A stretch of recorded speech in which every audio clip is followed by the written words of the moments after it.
Assalamu alaikum wa rahmatullahi wa barakatuh, c'est Nazmi, j'espère que vous allez bien. Donc on se retrouve aujourd'hui pour continuer ensemble notre série sur Ilm al-Imla. Et aujourd'hui, on va voir ensemble un point en détail qu'on avait vu de manière concise dans le cours précédent. Donc à titre de rappel, dans le cours précédent, on avait vu al-huruf allati tunqas. C'est-à-dire que dans la langue arabe, il y a certains mots que dans certains cas, il y a des lettres qui sont effacées. Et parmi ces mots-là, le mot ibn, qui veut dire fils, et ibnah, qui veut dire fille. On avait dit que le élif de ibn et de ibnah pouvait être effacé dans certains cas. Mais on n'était pas rentré dans le détail. Donc aujourd'hui, ça sera le sujet de notre cours. On va voir dans quel cas le élif de ibn et de ibnah est effacé. Alors, tuhdafu hamzatul wasli min kalimatay ibn wa ibnah. La hamzatul wasl, donc le élif qu'il y a au début de ibn et ibnah, sera effacé dans trois cas. Premièrement, dukhulu hamzatil istifham, lorsqu'elle est précédée de la hamza pour poser la question. Le a plus ibnuka hadha, on dira directement abnuka hadha. D'accord, on fait la liaison et on efface le élif qu'il y a dans ibn.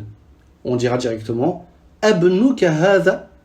Deuxième cas, dukhul ya an-nida'iyya, lorsqu'il est précédé de ya pour interpeller.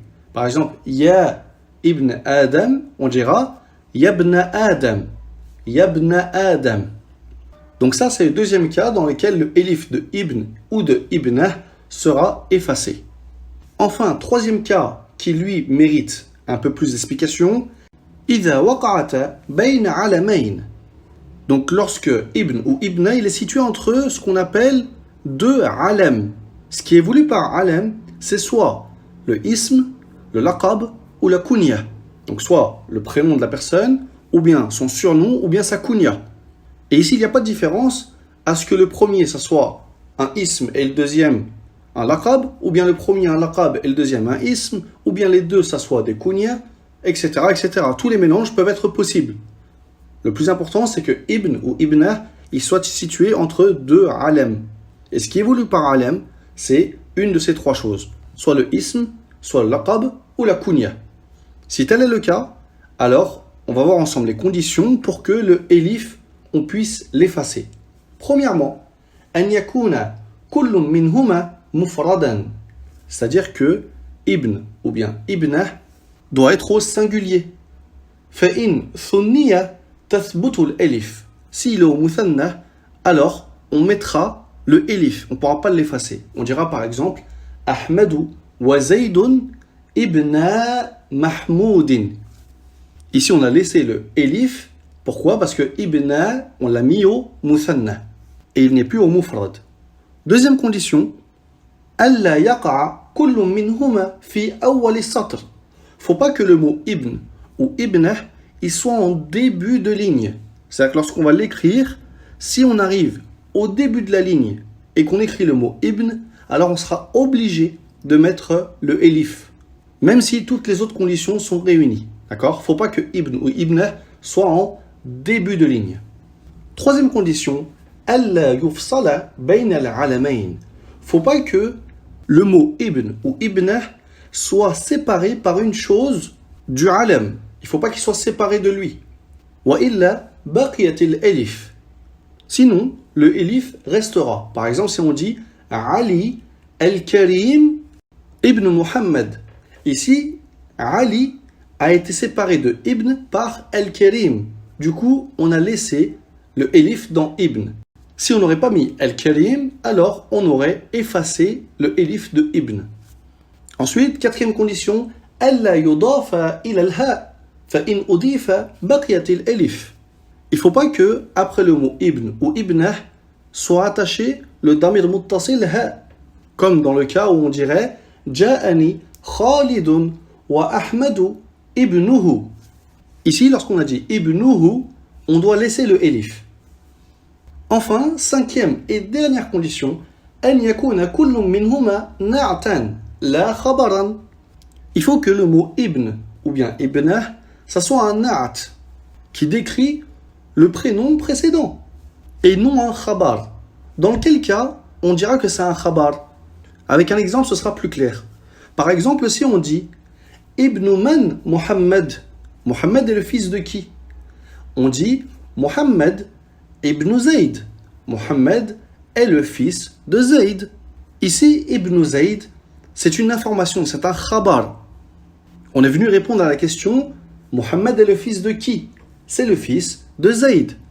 Ici, Ibn Zayd, c'est un khabar et non pas un na'at.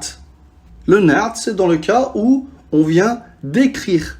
Par exemple, si on aurait dit Muhammad ibn Zayd fil fasl. Muhammad, fils de Zayd, il est dans la classe. Ici, on voit bien que dans ce contexte, lorsqu'on a dit Ibn Zayd, on ne l'a pas dit dans le but de dire que c'est le fils de Zayd. Pour répondre à la question, c'est le fils de qui?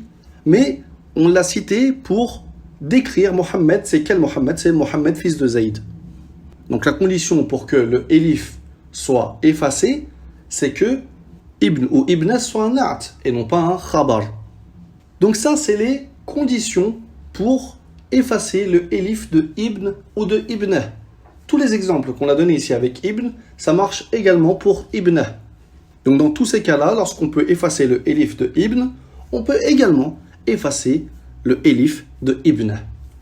Et pour conclure, quelques fawaïd, il faut savoir qu'il n'y a pas de différence dans le nom qui viendra après Ibn. Par exemple, si on dit Mohammed ibn Zayd, si Zayd c'est son père, ou bien son grand-père, ou bien si on dit Mohammed ibn Fatima, que Fatima c'est sa mère, ou bien sa grand-mère, ça marche. Dans tous les cas, si les conditions qu'on a citées dans ce cours sont réunies, on peut effacer le élif. La règle de base, c'est que Ibn ou Ibn doit être situé entre deux alam. Que ce soit le fils et le père, ou bien le petit-fils et le grand-père, ou bien le petit-fils et la grand-mère, ou bien le fils et la mère, ou encore d'autres cas encore que je n'ai pas cités, comme par exemple la fille et le père, etc., etc. Dans tous ces cas-là, ça marche, tant que ces conditions-là sont réunies. Enfin, dernière faïda, le lien qu'il y a entre le mot bint et ibn. Les deux veulent dire la même chose. Seulement, bint, c'est le féminin de benu, et ibn, c'est le féminin de ibn. Ibn, on peut lui effacer le élif si ces conditions-là sont réunies. Donc on l'écrira directement ba, nun, tamarbuta, comme on écrirait un ba et un nun pour ibn lorsqu'on efface le élif. Et bint, c'est tout simplement le féminin de benu, comme par exemple quand on dit Beni Israël, par exemple. Mais les deux mots, bint et ibn, ont exactement le même sens. Donc voilà pour aujourd'hui. J'espère que ce cours vous aura été profitable. Pour récapituler simplement, le élif de ibn ou ibn peut être effacé dans trois cas. Lorsqu'il est précédé de hamzatul istifham, lorsqu'il est précédé de ya an-nida'iyya et lorsqu'il est situé entre deux alam avec ces conditions qu'on a citées aujourd'hui. Donc voilà pour aujourd'hui. Et moi, je vous retrouve dans le cours suivant pour terminer ensemble notre chapitre sur al-huruf allati tunqas.